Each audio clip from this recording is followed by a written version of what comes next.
Hello viewers, good evening. Welcome to our channel পাঁচের পাঠশালা।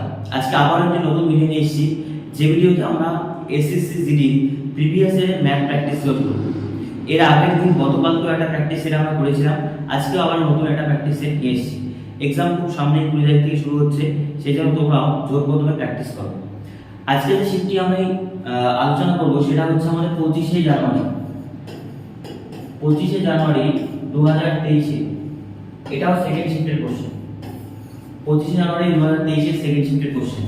কোশ্চেনে এই প্যাটার্নে যদি কেউ এক্সাম দিয়ে থাকে এই কোশ্চেনের উপর, তাহলে বুঝতে পারবে বহু কোশ্চেন নেওয়া আছে।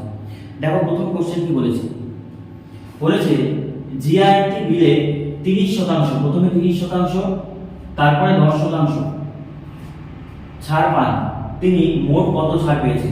তার মানে বলতে পারি যে পরপর দুটো ছাড় পেয়েছে, প্রথম ছাড় 30%, দ্বিতীয় ছাড় 10%। তাহলে মোটের উপর কত শতাংশ ছাড় হয়েছে এটা আমরা অনায়াসেই করতে পারি। যে তুমি দেখো ছাড় পেয়েছে, তার মানে কি বিক্রয় মূল্য কমেছে। তাহলে 100 টাকার জিনিস প্রথমে কত টাকা ছাড় দেবে? 30 টাকা, মানে 70 টাকা বিক্রি হচ্ছে। পরবর্তীতে আমি একদম সেলিং প্রাইস দিয়ে বের করছি আবার। পরবর্তীতে 100 টাকার জিনিস কয় টাকা বিক্রি হচ্ছে? 90 টাকা। তাহলে দেখো দুবার কিন্তু ডিসকাউন্ট হয়ে গেল। প্রথমে 100 টাকার জিনিস 30% 70 টাকা, তারপর 100 টাকার জিনিস 10% ডিসকাউন্ট, মানে 90 টাকা। তাহলে আমি বলতে পারি মোটের উপর ছাড়, শতকরা ছাড়। তাহলে তুমি 100 কাটো এদিকে, এবার এখানে 0 0 0 0 কাটো, তাহলে হচ্ছে 7 9 কত? 63। তার মানে জিনিসটি 63% কিনতে পারছো। এটা আবারও বলছি, এটা এসপি দেখাচ্ছে, এটা সেলিং প্রাইস দেখাচ্ছে। তাহলে 100 টাকার জিনিস কস্ট প্রাইস আমরা সবাই জানি কত, সিপি কত আছে? 100 টাকা। 100 টাকার জিনিস 63 টাকা বিক্রি হচ্ছে। তাহলে বলতে পারি কত পার্সেন্ট ডিসকাউন্ট? তুমি মাইনাস করে দাও, 37% ডিসকাউন্ট তুমি দেখতে পাবে। কারণ 100 টাকার জিনিস 63 টাকা বিক্রি হচ্ছে, তার মানে 37 টাকা তোমার ছাড় পেয়েছো। তার মানে অ্যান্সার হচ্ছে option B is the right answer, যে 37% মোট ছাড়। নেক্সট কোশ্চেন দেখো, বলছে দুটি কলম, তিনটি খাতার ক্রয় মূল্য 220 টাকা। কলম আছে দুটি এবং তিনটি খাতা আছে, এদের ক্রয় মূল্য আছে কত টাকা? 220 টাকা। এবার আমাকে বলেছে দুটি কলম এবং চারটি খাতার ক্রয় মূল্য 250 টাকা হলে খাতা, আচ্ছা কলম এবং খাতার ক্রয় মূল্যের অনুপাত বের করতে বলেছে। অনেক ইজিলি বের করতে পারি। দেখো দুটো সমীকরণের জাস্ট তুলনা করলেই হয়ে যাবে। প্রথমে দেখো কত বলেছে, দুটি কি আছে? কলম, দুটি কলম, প্লাস কি আছে? তিনটি খাতা, তিনটি কি আছে? খাতা। আমি বলতে পারি তিনটি খাতা, মোট কত টাকা? 220 টাকা। পরে বলেছে দুটি কলমই আছে প্লাস চারটি খাতা আছে, এটা কত টাকা বিক্রি হচ্ছে? এটা বিক্রি হচ্ছে তোমার দেখো 250 টাকা। এবার বলো এই দুটো সমীকরণের মধ্যে পার্থক্য কি আছে? এখানেও দুটি খাতা, এখানেও দুটি কলম, এখানেও দুটি কলম, এটা তো সেম আছে। এখানে জাস্ট তিনটি খাতার জায়গায় কয়টি খাতা হয়েছে? চারটি খাতা। তার মানে একটি খাতা বৃদ্ধি পেয়েছে, একটি খাতা কি হয়েছে? বৃদ্ধি পেয়েছে। তাহলে টাকা কত বৃদ্ধি পেয়েছে? 220 থেকে 250, তার মানে 30 টাকা বৃদ্ধি পেয়েছে। কলম সেম টু সেম ছিল, খাতা তিনটি থেকে চারটি হয়েছে, একটি খাতা বৃদ্ধি পেয়েছে। টাকা কত বৃদ্ধি পেয়েছে? 30 টাকা। তার মানে বলতে পারি একটি খাতার দাম 30 টাকা, একটি খাতার দাম 30 টাকা। এই মানটা তুমি যে কোনো একটা সমীকরণে বসাও। সাপোজ ধরো এখানে কয়টি কলম আছে? দুটি কলম, কয়টি বলাচ্ছি, প্লাস তিনটি খাতা আছে, তিনটি খাতা। এবার হচ্ছে দেখো একটি খাতার দাম কত টাকা? 30 টাকা। এই দুটো মিলিয়ে মোট ছিল 250 টাকা। তাহলে একটি খাতার দাম যদি 30 টাকা হয়, তিনটি খাতা কত হচ্ছে? এখানে হয়ে যাচ্ছে 90 টাকা। তার মানে দুটি কলমের দাম আমার এখানে পড়ে থাকবে, এটা প্লাস করে দিতে হবে। একটি খাতার দাম 30 টাকা, তিনটি খাতার দাম 90 টাকা। তাহলে দুটি কলমের দাম কত বলতে পারি? 90 এর সাথে কত যোগ করলে 220 হয়? তার মানে বলতে পারি আমি এখানে হচ্ছে আমাদের 90, তার মানে 130 টাকা। 130 টাকা যুক্ত করলে কত হয়? 220 টাকা হয়। দুটি পেনের দাম, দুটি কলমের দাম 130 টাকা। তার মানে বলতে পারি একটি পেনের দাম কত? একটি পেনের দাম 130 বাই হচ্ছে 2, মানে বলতে পারি 6 দুগুণে 12, 5 দুগুণে 65 টাকা। একটি পেনের দাম কত? 65 টাকা, এটা আমরা অনায়াসে বের করতে পারি। এবার বলছে দেখো কলম এবং খাতার ক্রয় মূল্যের অনুপাত। তাহলে ক্রয় মূল্য কত? কলম আর কি আছে? খাতা। কলম রয়েছে 65 টাকা করে, খাতা রয়েছে 30 টাকা করে। তাহলে দেখো 5 থেকে 5 টাকা 65, 5 6 30, 30 কত 6। এটা হচ্ছে খাতা এবং কলমের অনুপাত। তার মানে অ্যানসার আছে আমাদের C is the right answer. এই টাইপের অঙ্কগুলো একটু মনোযোগ দিয়ে করবে, অনেক ইজিলি এটা করা যায়। নেক্সট কোশ্চেন বলেছে 3 4 5 এবং 6 দ্বারা বিভাজ্য 1845 এর সাথে সর্বনিম্ন কোন সংখ্যা যোগ করতে হবে। আচ্ছা 3 4 5 6 এদের সবাইকে দ্বারা 1845 ভাগ যাবে। কখন? 1845 এর সাথে কোন একটা সংখ্যা যোগ করলে সেই সংখ্যাটা ভাগ যাবে। তাহলে বোঝার চেষ্টা করো। 1845 আমি লিখলাম, এই জায়গাটা একটু অপশন টেস্ট করতে পারো, অনেক ইজিলি বের করতে পারো। দেখো 1845 এর সাথে আমাকে কিছু একটা যোগ করতে হবে। যোগ করলে যে সংখ্যাটা আসবে সেটা 3 দিয়ে 4 দিয়ে 5 দিয়ে 6 দিয়ে, এবার বোঝার চেষ্টা করো। 4 দিয়ে 6 দিয়ে ভাগ যাবে, 4 দিয়ে 6 দিয়ে, তো 4 দিয়ে ভাগ যাবে, 6 দিয়ে ভাগ যাবে মানে 3 দিয়ে ভাগ যাবে, 5 দিয়ে ভাগ যাবে মানে কত সংখ্যা আসবে? 0 5 0 5 আসবে। তাহলে তুমি বোঝার চেষ্টা করো শেষে কত আছে? 45। আমরা কি জানি 4 দিয়ে কোন সংখ্যা ভাগ দিতে গেলে শেষে যে দুটো ডিজিট সেটা কত দিয়ে ভাগ দিতে হবে? অবশ্যই 4 দিয়ে ভাগ দিতে হবে। তাহলে প্রথম অপশন যদি টেস্ট করো, তুমি 45 এর সাথে 12 যোগ করলে দেখো কত হয়? 45 এর সাথে 12 যোগ করো, তাহলে দেখো তোমার হয়ে যায় কত? 57। এবার বলো আমাকে 57 কি 4 দিয়ে ভাগ যাবে? যাবে না। এবার 4 দিয়ে যাবে না মানে কি 6 দিয়ে যাবে না। তাহলে তুমি এক কাজ করতে পারবে, মানে পরের অপশন টেস্ট করো। পরের অপশন কত আছে? 15। দেখো 15 বসিয়ে দাও, তাহলে কত হচ্ছে? 1860। এই নাম্বারটা তুমি দেখো সবগুলো সংখ্যা দিয়ে ভাগ যাবে, কারণ শেষে কত আছে? 60। 6 দিয়েও যাচ্ছে 660, 318, 4 দিয়েও যাচ্ছে 460 এবং 3 দিয়েও যাবে, কারণ 1860 3 দিয়ে যাবে। তার মানে অ্যানসার হচ্ছে অপশন বি। এই টাইপের যদি কোশ্চেন থাকে অপশন টেস্ট করে একটু বুদ্ধিমত্তা খাটিয়ে অনেক কম সময়ে তুমি এগুলোকে অ্যাপ্লাই করতে পারবে। নেক্সট কি বলেছে? একজন ব্যক্তি নৌকা চালিয়ে স্রোতের অনুকূলে 6 ঘন্টায় 86 কিলোমিটার, 6 ঘন্টায় 66 কিলোমিটার যায়। এটা কোন দিকে? অনুকূলে। তারপর বলছে স্রোতের প্রতিকূলে 8 ঘন্টায় 72 কিলোমিটার পথ যায়। ঠিক আছে। পরে আবার বলেছে স্রোতের গতিবেগ কত। আচ্ছা স্রোতের গতিবেগ চাইছে, তো বোঝার চেষ্টা করো প্রথমে সে গিয়েছে কোন দিকে? অনুকূলে। তার আমি বোঝার চেষ্টা করি অনুকূলের বেগ কত। কত কিলোমিটার গিয়েছে? 66 কিলোমিটার 6 ঘন্টায়। তার মানে অনুকূলের বেগ 11 কিমি প্রতি ঘন্টা, 11 কিমি প্রতি ঘন্টা। প্রতিকূলের বেগ কত আছে? প্রতিকূলের বেগ গিয়েছে 72 কিলোমিটার, কত সময়? 8 ঘন্টা। তার মানে বলতে পারি 9 কিমি প্রতি ঘন্টা। এটা অনায়াসে বের করতে পারি। এবার দেখো স্রোতের বেগ চেয়েছে। স্রোতের বেগের ফর্মুলা কি হয়? অনুকূলের বেগ মাইনাস প্রতিকূলের বেগ বাই 2। যদি এখানে যেত নৌকার বেগ, তাহলে কি করতাম? অনুকূলের বেগ প্লাস প্রতিকূলের বেগ বাই কত? 2। তাহলে এখানে যেহেতু আমাদের চেয়েছে স্রোতের বেগ, স্রোতের বেগের ফর্মুলা অনুকূলের বেগ মাইনাস প্রতিকূলের বেগ বাই কত হয়? 2। এই ফর্মুলা অ্যাপ্লাই করলে চলে আসলাম বসাবো। অনুকূলের বেগ কত আছে? 11 মাইনাস প্রতিকূলের বেগ 9 বাই কত? 2। 11 থেকে 9 বিয়োগ করলে কত হয়? 2। 2 বাই 2, তার মানে কাটলে কত হচ্ছে? 1। তার মানে বলতে পারি স্রোতের গতিবেগ কত আছে? 1 কিলোমিটার প্রতি ঘন্টা। Option D is the right answer. আশা করি বুঝতে পেরেছো। নেক্সট কোশ্চেন কি বলেছে? সোনাল, প্রীতি এবং প্রীতি তিনজন আছে। সোনাল, প্রীতি এবং প্রীতি একসাথে একটি কাজ 6 দিনে করে। আছে দেখি, তার মানে সোনাল প্লাস প্রীতি প্লাস প্রীতি কয় দিনে করে? 6 দিনে করছে। এবার পরে বলেছে প্রীতি এবং প্রীতি পৃথকভাবে 30 দিন এবং 18 দিনে করে। তার মানে বলতে পারি প্রীতি কাজটা করছে 30 দিনে আর প্রীতি করছে 18 দিন। বাস অঙ্ক ইজি জানাতে পারি। এটা একদম ইজি অঙ্ক, সবাই পারে। তাহলে এটা এলসিএম কত হয়? এটা এলসিএম হয় কত আমাদের? 90 হবে। তাহলে এদিকে হচ্ছে কত হবে? 6 15 90, 5 15 75, 6 15 90, আর এইদিকে থাকছে হচ্ছে 3, আর এইদিকে হচ্ছে কত? 5 18 90। এবার বোঝার চেষ্টা করো অঙ্কে কি চেয়েছে। অঙ্কে চেয়েছে তাহলে সোনাল একা কত দিনে করবে। এবার দেখো সোনাল কোথায় আছে? 3 জন মিলে 5 ইউনিট হচ্ছে প্রতিদিন। প্রীতি একাই 3 ইউনিট করে, প্রীতি একাই কত ইউনিট করে? 5 ইউনিট করে।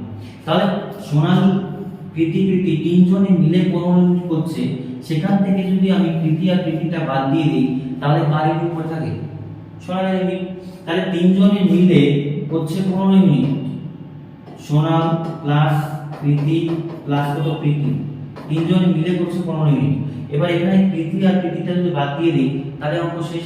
তাহলে দেখো প্রীতি করছে কত ইউনিট? 3 ইউনিট, প্লাস প্রীতি করছে 5 ইউনিট, তাহলে এরা দুজনে মিলে করছে 10 ইউনিট। তাহলে মোট কত হচ্ছে? 15 ইউনিট। তার মানে সোনাল কত ইউনিট করছে? 5 ইউনিট। বাস, অঙ্ক এখানেই শেষ। অনেক ইজিলি নামাতে পারি, 5 ইউনিট কাজ করছে, কারণ তিনজনে মিলে 15 ইউনিট করছে, কিন্তু প্রীতি আর প্রীতি মিলে কত ইউনিট করছে? 10 ইউনিট। তাহলে বাকি 5 ইউনিট কে করে? 5 ইউনিট কাজ করছে আমাদের সোনাল করছে 5 ইউনিট কাজ। এবার 5 ইউনিট কাজ যদি করে, বলেছে একটা কাজটি সে কতদিনে করতে হবে? মোট কাজ কত ইউনিট? 90 ইউনিট।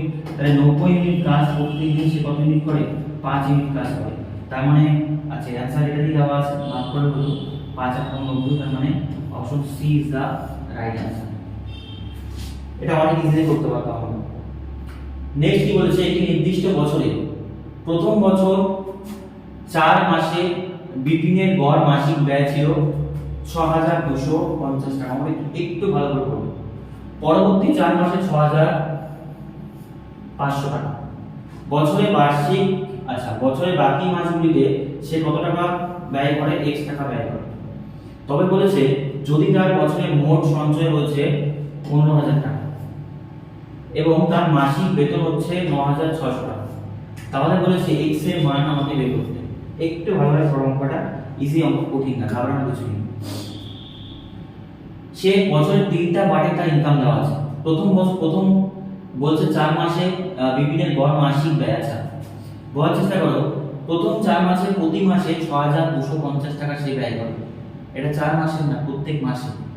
পরবর্তী 4 মাসে 6500 টাকা করে প্রত্যেক মাসে ব্যয় করে, এবং শেষ যে 4 মাস সেখানে মোট x টাকা ব্যয় করে। আবার বলেছে সে যদি তার বছরের মোট সঞ্চয় 15000 টাকা, আর বলেছে প্রতি মাসের ইনকাম কত? 9600 টাকা। তাহলে আমি দেখি আগে যে বিপিন যে আছে, বিপিনের মোট ইনকাম কত বছরে। তাহলে প্রত্যেক মাসে সে ইনকাম করে কত টাকা? প্রত্যেক মাসে ইনকাম করে 9600 টাকা। তাহলে 12 মাসে কত টাকা সে ইনকাম করে? তাহলে এটা গুণ করো, 6 দুগুণে 12, 2 হাতে হচ্ছে 1, 9 দুগুণে 18, 6 হচ্ছে 24, আর এটা 25 এর 5 হাতে হচ্ছে কত? 2, 9 को 9, 10 11, আর পেছনে 2 শূন্য ছিল এটা। তাহলে আমি বলতে পারি তার ইনকাম আছে 1,15,200 টাকা। এটা তার ইনকাম আছে। কতদিনের ইনকাম এটা? এটা তার পুরো বছরের ইনকাম। এবার বোঝার চেষ্টা করো, পুরো বছরের থেকে আমি সঞ্চয়টাকে বিয়োগ করে দিতে পারি। আচ্ছা সঞ্চয় পরে বিয়োগ করলে হবে, কোনো ব্যাপার না। তাহলে আমি দেখি তার পুরো বছরে কত ব্যয় করে। প্রথম 4 মাসের দিকে ব্যয়টা এদিকে করছে, হ্যাঁ ব্যয় কত হয়? প্রথম 6250 টাকা করে কয় মাস? 4 মাস ইনটু 4 কত টাকা হচ্ছে? 4 5 20 শূন্য হাতে 2, 4 দুগুণে 8, 2 10 শূন্য হাতে 1, 4 6 24, 25। তার মানে হচ্ছে আমাদের 25000 টাকা। প্রথম 4 মাসে 25000। পরবর্তী 4 মাসে কত? 6500 টাকা করে কয় মাস? 4 মাস। তাহলে এখানে কত হচ্ছে? 4 5 20 শূন্য হাতে 2, 4 6 24, 2 26। এখানে হচ্ছে আমাদের এই টাকা। ঠিক আছে, এইবার বলার চেষ্টা করো, এখনো এটা প্রথম 4 মাসে, এটা পরবর্তী 4 মাসে, আর লাস্ট যে 4 মাস ছিল সেই 4 মাসে সে কত টাকা ব্যয় করে? x টাকা ব্যয় করে। তা অবশ্যই বুঝতে পারি এইটা তার মোট ব্যয়। এবার বলার চেষ্টা করো, ব্যয় কি শুধু এটাই? আমরা কি জানি যে মোট আয় কিভাবে হয়? মোট আয় থেকে ব্যয় বিয়োগ করলে আমরা কি পাই? সঞ্চয় পাই। বা আমরা আয় কথায় বলতে পারি আয় মানে কি? ব্যয় প্লাস সঞ্চয়। আয় মানে কি বলতে পারি? যে আমাদের ব্যয় প্লাস কি আছে? সঞ্চয়। সেটাও বলতে পারি। ব্যয় প্লাস সঞ্চয় বলতে কি পাই? আমরা আয় পাই। ঠিক আছে, এটা বলার চেষ্টা করি কি হয়েছে। আয় ইকুয়ালকে বলতে পারি ব্যয় প্লাস কি আছে? সঞ্চয়। এই জায়গাটা বোঝো। তাহলে আমার ব্যয় কত টাকা আছে? তার আয় আছে আমাদের এই টাকা, ঠিক আছে। ব্যয় কত টাকা আছে, ব্যয় এদিকে যদি আমি যোগ করে দেই তাহলে দেখো এদিকে 0 0 0 5 6 11 এক হাতে 1, তাহলে হচ্ছে 2 2 4 আর কত 5, তার মানে বলতে পারি তার ব্যয় হচ্ছে 51000 টাকা প্লাস কত টাকা x টাকা, এটা তার ব্যয়। এবার বলার চেষ্টা করো ব্যয়ের সাথে সঞ্চয় কত টাকা আছে, সঞ্চয় আছে প্লাস 15000 টাকা, ঠিক আছে। বাস এখান থেকে x এর মান বের করলে আমি পেয়ে যাব। এবার তুমি যদি এটাই করো এটাকে একবার করে নাও, এদিকে 1 1 5 2 0 0 এদিকে যদি যোগ করে দাও, যোগ করলে এখানে 51000 আর হচ্ছে 15000, তার মানে বলতে পারি আমি 66000 টাকা তার কিন্তু হয়ে যাবে, মানে এখানে 51000 আছে, এখানে 15000 আছে, 66000 প্লাস কত হচ্ছে x, তাহলে মান বের করে দিবে 0 0, এটা মাইনাস হয়ে যাবে 66000, এদিকে কত আছে x, তাহলে দেখো এদিকে আছে আমাদের 2 0 2 0 0ই হবে, আর এখানে রইলো আমাদের 2 এর থেকে 2, আর 15 থেকে 6 বিয়োগ করলে হচ্ছে আমাদের 9, আর হাতে এখানে 7 7 থেকে 4, তার মানে তার মোট কত টাকা রইলো 49200 টাকা রয়েছে কোথায় বলো তো, 49200 টাকা যে রয়েছে লাস্ট 4 মাসে, এটা কার মান, এটা বলতে পারি আমি x এর মান। এই x ই 4 মাসে ইনকাম করছে বাস 4 দিয়ে করো, তাহলে 49200 টাকা, এটা তুমি 4 দিয়ে ভাগ করে দাও, 4 দিয়ে ভাগ করলে 4 1 4 4 2 8 3 4 12 12300 টাকা হচ্ছে তার কত অবশিষ্ট যে 4 মাস ছিল সেই 4 মাসে কিন্তু ব্যয়। একটু ভালোভাবে বললে আমরা বুঝতে হবে, কারণ ইজি আছে, আমি একটু ডিটেইলসে করিয়ে দিলাম, কোনো এখানে শর্টকাট ট্রিক্স অ্যাপ্লাই করিনি, কারণ মোট আয় এটা, আর আয় মানে কি ব্যয় প্লাস সঞ্চয়, তো ব্যয় এদিকে যোগ করে দেবে, কারণ প্রথম 4 মাস পরের 4 মাস পরের 4 মাস ব্যয় আসবে এই টাকাটা প্লাস x টাকা, এটা হচ্ছে কি ব্যয়টা ব্যয়, আর প্লাস সঞ্চয় করলে সঞ্চয় কত 15000 টাকা, কারণ ব্যয় আর সঞ্চয় যোগ করলে কি হয় আয় পাই, বাস বাকিটা বিয়োগ করলে x এর মান বেরিয়ে যাবে। সেটা কয় মাস আবার বলছি 4 মাসে, তাহলে আমাকে বলেছে তাহলে x এর মান কত, তাহলে তার মাসিক এত টাকা হলে x এর মান হচ্ছে আমাদের 12300 টাকা, কারণ সে বলেছে প্রতি মাসে x টাকা, কিন্তু মোট x টাকা না, ভুল করবেন না যে 4 মাসে x টাকা না, প্রতি মাসে x টাকা। নেক্সট বলার চেষ্টা করব একটি সাধারণ জ্ঞানের বই চিহ্নিত মূল্য 800 টাকা, তাহলে মার্ক প্রাইস কত টাকা আছে 800 টাকা। এবার বলছে যদি এটি 15% এবং 20% এর ক্রমিক ছাড়ে বিক্রি হয় তাহলে এর বিক্রয় মূল্য নির্ণয় করুন। ইজিলি বের করতে পারি, বিক্রয় মূল্য মানে কি বের করতে পারি, সেলিং প্রাইস। প্রথমে কত পার্সেন্ট ডিসকাউন্ট, 15%, 100 টাকার বই কত টাকা বিক্রি হবে 85 টাকা, তারপর আবার বলেছে 20%, তাহলে 100 টাকার বই কত টাকা 800 টাকা, তাহলে মোট 800 টাকার বই কত হবে, 0 0 কাটো, এখানে 1 0 1 0 কাটো। এবার দেখো এখানে 8 আছে, 4 2 8 5 2 10 5 17 85, তাহলে গুণ করে দিতে পারি, এদিকে হচ্ছে 17 8 গুণ করে দাও 7 8 56 6 হাতে হচ্ছে 5 8 8 5 13 ইনটু কত 4, 13 ইনটু 4 যদি তুমি করো 4 6 24 এর 7 8 56 6 হাতে 5 4 6 24 এর 4 হাতে হচ্ছে 2 4 13 52 2 কত 54 54 544 টাকা, মানে आंसर হচ্ছে option A is the right answer, যে তার মোট কত টাকা সে নিবে 544 টাকা। এই হচ্ছে এই টাইপের অঙ্ক 6-7টা পেজ যাবে। নেক্সট দেখো একটি অর্ধগোলকের আয়তন 3 একক, আচ্ছা 3 একক ব্যাসার্ধ বিশিষ্ট একটি গোলকের আয়তনের 32 গুণ, কথাটা ভালোভাবে বোঝো। আবার পরে বলছে অর্ধগোলকের ব্যাসের পরিমাপ কত হবে নির্ণয় করুন। একটি অর্ধগোলক আছে, তো অর্ধগোলকের আয়তনটা সেটা 3 একক ব্যাসার্ধ বিশিষ্ট একটি গোলকের আয়তনের 32 গুণ, তাহলে কার আয়তনটা বেশি, অবশ্যই অর্ধগোলকের যে আয়তনটা আছে সেটা বেশি।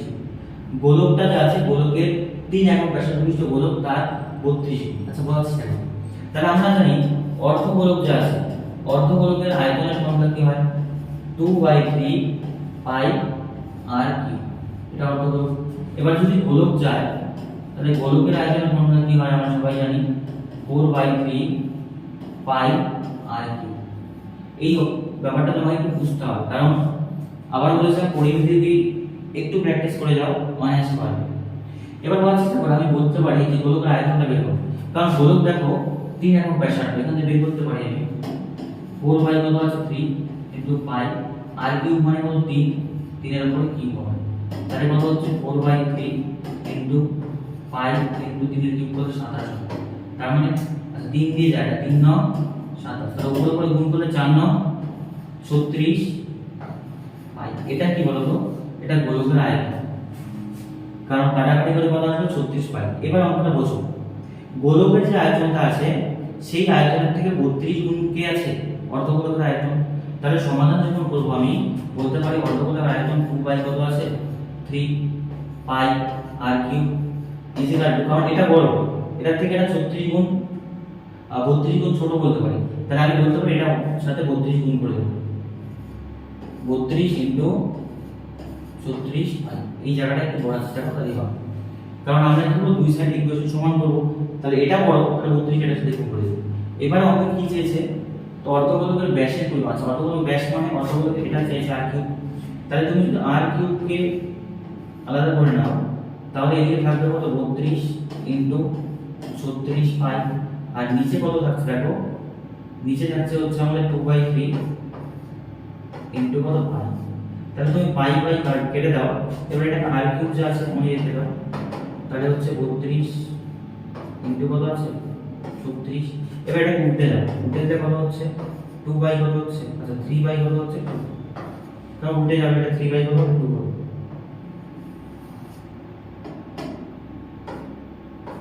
উপরে হবে 3 পাই কত 2। এবার দেখো কাটাকাটি করতে পারি আমি, এটাকে যদি কাটো, এটাকে 32 কে কাটলে হচ্ছে 16, তাহলে এই দিকেই করে দিচ্ছি দেখো, আর কিউব ইকুয়াল টু কত থাকলো, আর কিউব ইকুয়াল টু থাকলো 16 ইনটু 36 ইনটু কত আছে 3, তো 16 ইনটু 36 ইনটু 3 আছে, তারপরে এবার বলেছে আচ্ছা ব্যাসার্ধ পুরোটা করতে হবে, আর কিউব আছে, তার মানে এখানে আর কিউব যদি থাকে গুণ করে দাও, 6 6 36 এর 6 হাতে হচ্ছে আমাদের 3, 6 কে 6 3 6 18, 18 6 হচ্ছে আমাদের 24, 24 25 এর 5 হাতে 2, 3 কে 3 2 5 কিন্তু কত আছে 3, তাহলে আর কিউব ইকুয়াল টু থাকলো 318 8 হাতে 1 5 3 5 15 16 6 হাতে হচ্ছে কত 1 3 5 15 রাখা কত 16, আচ্ছা এইটা আই থিংক ঘন সংখ্যা হবে না, আচ্ছা ভুল করেছি, কোথাও কি 6 6 36 এর 6 হাতে 3 6 1 6 3 6 18 18 6 হচ্ছে আমাদের 24 আর 24 3 হচ্ছে 27 7, এবার হচ্ছে তাহলে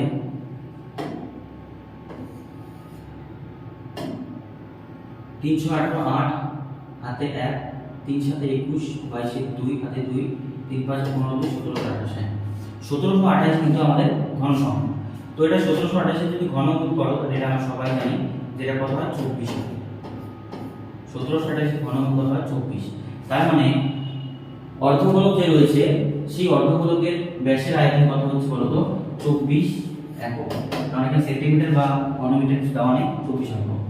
এই টাইপের অঙ্ক পরিবেশ দাও, একটু প্র্যাকটিস যদি থাকে অনায়াসে করতে পারবে। নেক্সট বলেছে কিছু পরিমাণ অর্থে ঋণ প্রতিটি কত বলেছে 1,25,000 টাকার দুটি বার্ষিক কিস্তিতে দেয়, দুটি বার্ষিক কিস্তিতে ফেরত দেওয়া হয় যদি সুদের হার বার্ষিক 6% বলেছে, সুদের হার বার্ষিক 6% হয় এবং সুদ বার্ষিক চক্রবৃদ্ধিতে গণনা করা হয়, তাহলে ঋণের পরিমাণ নির্ণয় করো আর অখণ্ড মান বিবেচনা করো না, ঠিক আছে। এবার এটা কথা বলার চেষ্টা করো, আমরা চক্রবৃদ্ধি সুদ সবাই করি কিন্তু কিস্তির অঙ্কগুলো অনেকের প্রবলেম হয়ে যায়, কারণ আমরা জেনারেল যে সমস্ত বাংলা বই পড়ি সেই বইগুলো অনেক বইয়ে কিস্তির অঙ্ক দেওয়াই থাকে, একটু ভালোভাবে পড়বে, কারণ এর উপর যদি এক্সট্রা ভিডিও চাও যে কিস্তি সম্বন্ধিত অঙ্কগুলো কিভাবে করবো আমরা সরল সুদ বা চক্রবৃদ্ধি সুদে, আমি নিয়ে আসবো।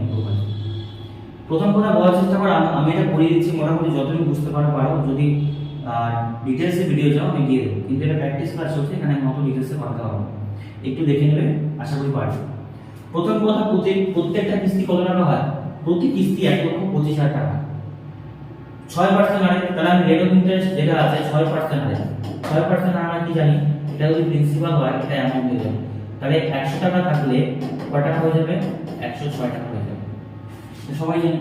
তাহলে তুমি এটা কাটো, এটাকে এটা কত হয় 50 আর কত হয় 53, 50 আর 53 হলো। এইবার বলার চেষ্টা করো কিস্তিটা যা করি সেটা কি করি, প্রথম ফার্স্ট ইয়ারে হয় 50 থেকে 53, সেকেন্ড ইয়ারে কি হয় 50 স্কয়ার হয়ে যায় 53 স্কয়ার হয়ে যায়। ঠিক আছে, এবার বলার চেষ্টা করো, কারণ আমরা জানি যে প্রত্যেক কিস্তি কি হয় সমান হয়, তাহলে এখানে 53 টাকা এখানে 53 স্কয়ার হচ্ছে, এটা তো মিলছে না।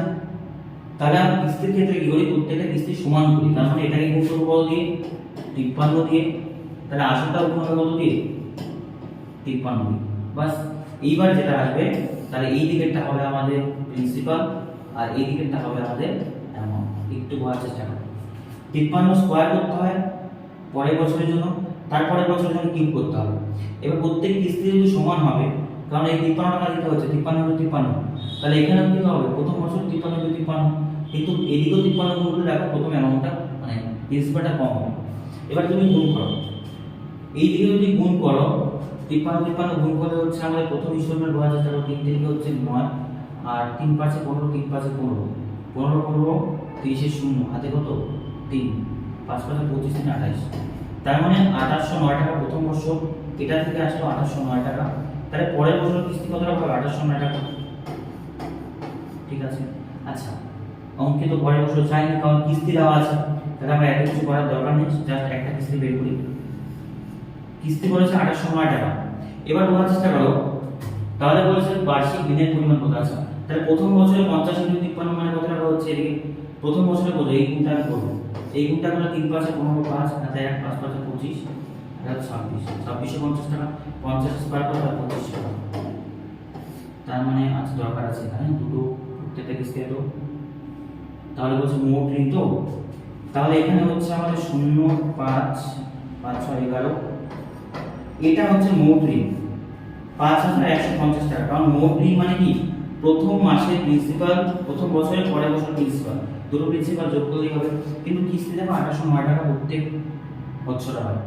এবার অঙ্কে বলেছে কি যে তাহলে ঋণের পরিমাণ নির্ণয় করো, ঋণ কি বের করতে পারি, কারণ এটা প্রতি কিস্তি। এবার বলার চেষ্টা করো যে 2809 টাকা যে আছে এটার মানে দেওয়া আছে কত টাকা বলতো, 1,25,000 টাকা, 1,25,000 টাকা, তাই তো। তাহলে আমাকে বলেছে চক্রবৃদ্ধি কর, তাহলে ঋণের পরিমাণ নির্ণয় করো। আচ্ছা বলার চেষ্টা করো, তাহলে আমাকে চাই কোনটা 5 1 5 এই মান চাই, তাহলে বলতে পারি 2809 এর মান কত আছে 1,25,000 টাকা। তাহলে বলেছে 5150 টাকার মান কত, বাস। তাহলে তুমি এটা দেখো কাটাকাটি করতে পারি, এটা আমি কত দিয়ে যাচ্ছে 5 2 8 8 10 19, আই থিঙ্ক এটা এইভাবে কাটাকাটি যাবে না, তুমি গুণ করতে পারো ইউনিটিস ধরে, না ইউনিটিস ধরে যদি গুণ করো তাহলে দেখো উপরে 5 5 25 থাকছে আর 5 5, এই গুণটা একটু করে নেবে, হ্যাঁ কারণ একটু বড় হবে এখানে, কাটাকাটি একটু কম যদি যায় 7 দিয়ে যায় কি, তাহলে তোমরা গুণ করে নেবে, তুমি অ্যানসার আসবে তোমাদের এটা, গুণ করে ভাগ করে দেবে অপশন সি। নেক্সট কোশ্চেনটা দিয়ে দেওয়া আছে, বোঝার চেষ্টা করো, একটি কাজ 10 জন পুরুষ 8 দিনে করে, আছে 10 জন পুরুষ 8 দিনে করে, 10 জন মহিলা 7 দিনে করছে, ঠিক আছে। তাহলে বলছে শেষ করতে পারে 10 জন মহিলা এবং 10 জন পুরুষ, বলছে একান্তর দিন, একান্তর দিন মানে ভালো করে বোঝার চেষ্টা করো, একান্তর দিন মানে একদিন অন্তর অন্তর কাজ করে, মানে প্রথম দিন যদি মহিলারা 10 জন কাজ করছে, পরের দিন 10 জন পুরুষ কাজ করলে কতদিনে কাজ শেষ হবে, যদি প্রথমে মহিলারা কাজ করে। সময় কার্যের অঙ্ক সবাই করেছে, কিন্তু এই টাইপের অঙ্ক একটু অন্যরকম হয়, যারা বেসিক কনসেপ্ট ক্লিয়ার আছে তারা অনায়াসে পারবে, কারণ পরীক্ষাতে আমরা যে সমস্ত প্র্যাকটিস করি তার থেকে একটু আলাদা হয়, ওখানে আমরা পিছিয়ে যাই। বলার চেষ্টা করার প্রথমে কতজন বলছে 10 জন পুরুষ, আচ্ছা 10 জন পুরুষ, 10 জন পুরুষ কতদিনে করছে, 10 জন আমি বললাম পুরুষ কয়দিনে করছে 8 দিনে করছে, তার মানে কতদিন কাজ করলো 80 মিনিট। আবার মহিলারাও একই কাজ করছে, 10 জন মহিলা কদিনে করছে 7 দিন, তার মানে 7 10 এ 70 মিনিট। এবার প্রথম পুরুষ বললে 80 মিনিট, মহিলা ধরে 70 মিনিট, তো আমি এটাকে এলসিএম করে নিলে কত হতে পারে 7 8 56 560 হচ্ছে, তার মানে প্রত্যেক পুরুষ কাজ করে 7 মিনিট আর প্রত্যেক মহিলা কাজ করে কত মিনিট 6 মিনিট। এটা আমরা জানি, এটা পুরুষ এটা কি মহিলা। প্রত্যেক মহিলা হচ্ছে 7 ইউনিট কাজ আর প্রত্যেক পুরুষ কত ইউনিট কাজ করছে?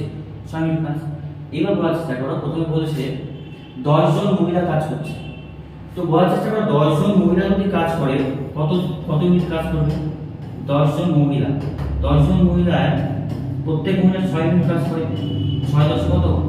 60 ইউনিট কাজ করে। প্রত্যেক মহিলা 6 ইউনিট কাজ করে, 6 আচ্ছা না 8 ইউনিট, সরি না 8 ইউনিট, 8 হলে তাহলে হচ্ছে আমাদের